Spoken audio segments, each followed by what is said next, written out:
So reaction is coming in from politicians here in the United States, both Republicans and Democrats, also the U.S. president. Donald Trump took to Twitter Saturday to condemn the attack. He said the shooting was not only tragic, it was an act of cowardice. He added, there are no reasons or excuses that will ever justify killing innocent people.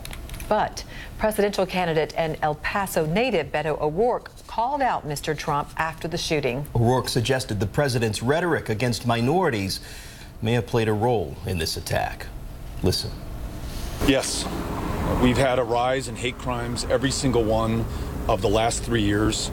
During an administration where you have a president who's called Mexicans rapists and criminals, though Mexican immigrants commit crimes at a far lower rate than those born here in the country, he has tried to make us afraid of them to some real effect and consequence. Attempting to ban all Muslims from this country. The day that he signed that executive order, the mosque in Victoria, Texas was burned to the ground. Those chants that we heard in Greenville, North Carolina, send her back, talking about our fellow American citizens duly elected to represent their constituents in the Congress who happen to be women of color. He is a racist, and he stokes racism in this country, and it does not just offend our sensibilities, it fundamentally changes the character of this country, and it leads to violence.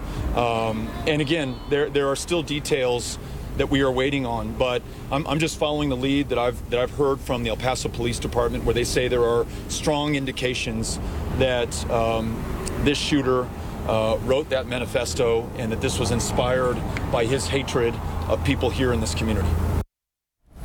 Police are still investigating to determine whether the suspect wrote the manifesto that O'Rourke mentioned. But let's talk about all of this now with Brian Levin. Brian, the director of the Center for Study of Hate and Extremism, joining this hour from Los Angeles. Brian, thank you for your time today. Look, George, as always, thank you. Absolutely. You know, we appreciate you being with us to give us some insight on this. Some strong words, obviously, from the Democratic presidential candidate Beto O'Rourke, keeping in mind El Paso is his hometown.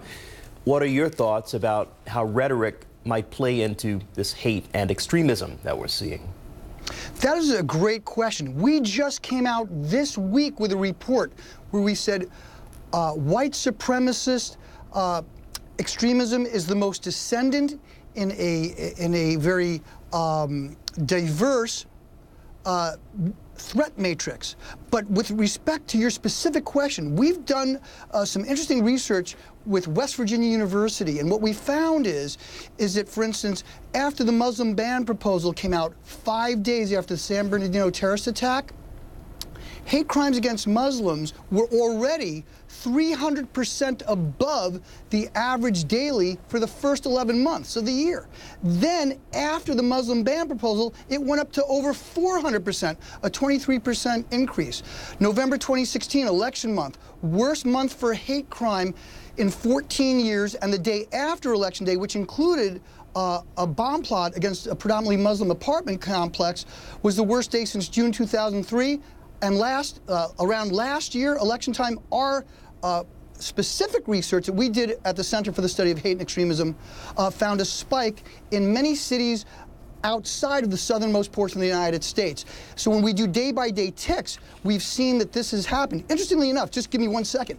When candidate Trump launched his campaign in a very tightly packed news week, hate crimes against Latinos did not go up, but going back to November 2016, that was the group that had the biggest increase during that month.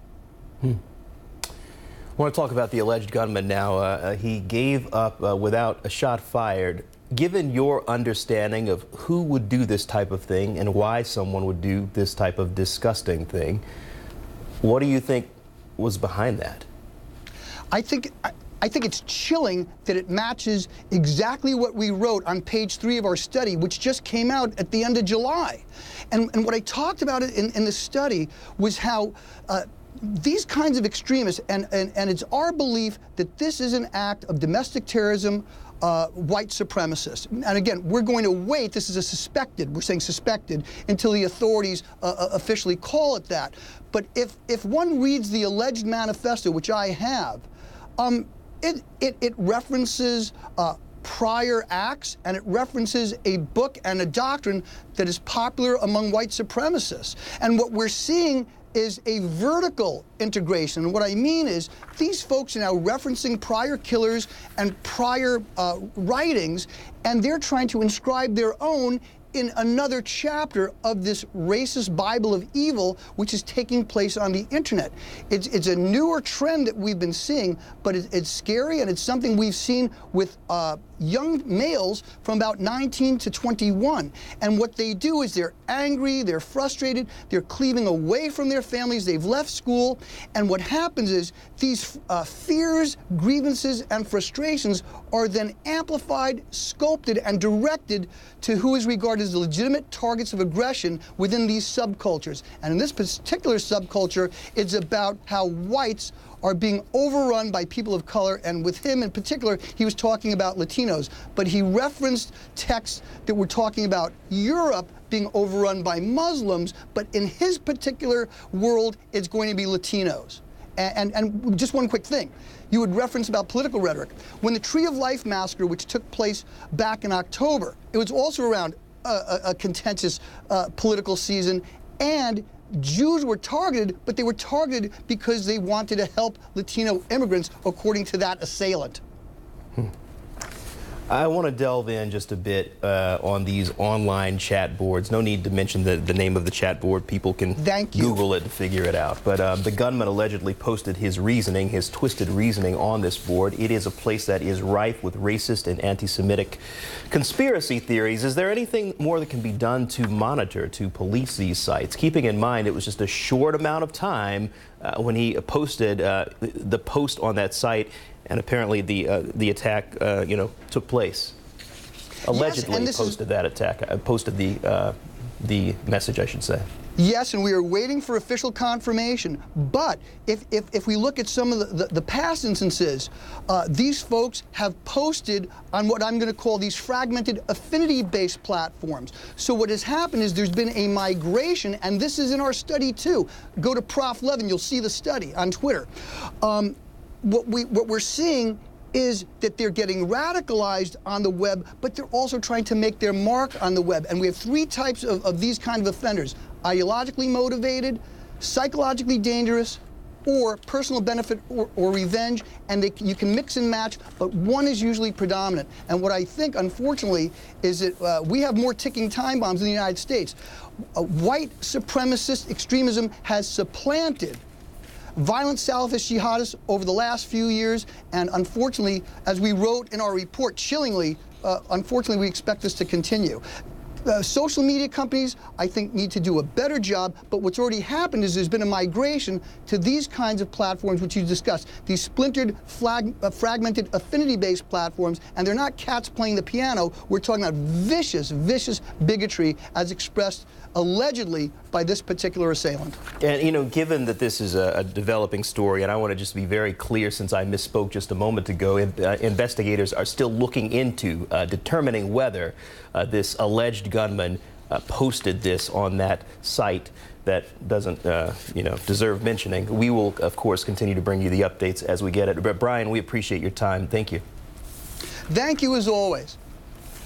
Well, let's get some insight now from the scene from CNN law enforcement analyst Josh Campbell. He's a former FBI supervisory special agent. Josh spoke earlier with CNN's Alex Marquardt about the attack. Let's listen. Law enforcement official familiar with the ongoing investigation tells us that the Bureau has opened what they're calling a domestic terrorism investigation that will run concurrently to the state investigation. Now, they're stressing that the state is still in charge here. The state of Texas investigators have the lead, but the FBI has opened a concurrent case to look into the possible motivation of the shooter, to include ideology. If there's any type of hate crime angle to this, they'll be working that case, especially looking into this alleged manifesto that we've been talking about. Again, trying to get into the mindset of the shooter. Was this someone who came here causing shooting, mass loss of life based on hate. And obviously the FBI, the federal government, has a host of resources that they can bring to bear. I was just in California last week. We were covering yet another mass shooting. In that instance, the FBI also providing resources. They provided their profilers from the behavioral analysis unit at Quantico that helped them get into the mindset of this person based on these past incidents. So we can bet that there will be a host of resources that the federal government will be bringing to bear. We're told that there are different offices, satellite offices around Texas that are sending resources here, and FBI assets at headquarters in Washington are standing by to deploy to this location should they get any requests from state officials here that are leading the investigation. It is a tragedy that played out in El Paso, Texas, though my home state, a good state with, many people, diverse people coming together in times of tragedy. And we're seeing that play out right now, just as what we saw in El Paso Saturday. We saw long lines, people coming together to donate blood given this terrible attack that happened. We'll have more on that as Newsroom continues. Stay with us.